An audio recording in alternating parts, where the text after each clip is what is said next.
Жалпы Құран адамзатқа тура жол көрсетуші, бірақ сол тура жолдан пайда алатындар олар тақуалар. Мысалы, жұлдызды адамдардың барлығы көреді. Жұлдызды адамдардың барлығы көреді аспанға қараған кезде.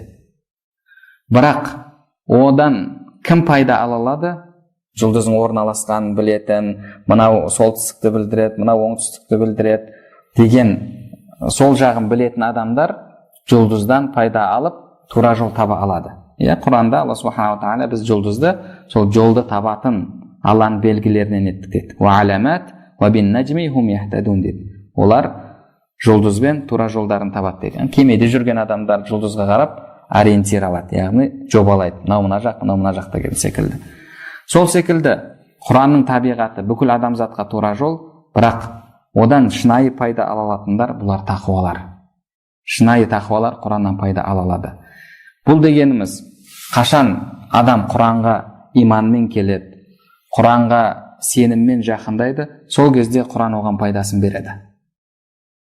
Сахабалар имандары Құранға деген соншалықты мықты болғаны, ауырған кезде дем салады, Құранмен айығып кетеді. Яғни ауырып жатқан адам айығып кетеді. Ал біз дем саламыз, бірақ әсерін онша көрмейміз. Неге? Себебі біз иншалла шипа ғой деген секілді сондай бір ниетпен оқимыз да, бірақ біздегі яқин сенім мықты емес. Сонымен қосықтағы аналгинімізді ішіп аламыз, цитрамонымызды ішіп аламыз, басқасын ішіп аламыз да, енді тағы да дем салып қоя салайын деп, оны бір қосымша әрекет ретінде қарастырамыз. Сол үшін де ғұламаларымыз айтады, Алла субханала тағаламен тәжірибе жүрмейді дейді. Алламен тәжірибе жүрмейді. Яғни мен дұға қылып көрейін, мүмкін қабыл етіп қалар.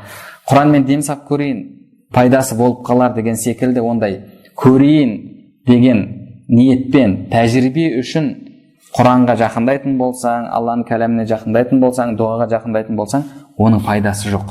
Оның пайдасы жоқ. Яғни қашан адамға Құран пайда береді?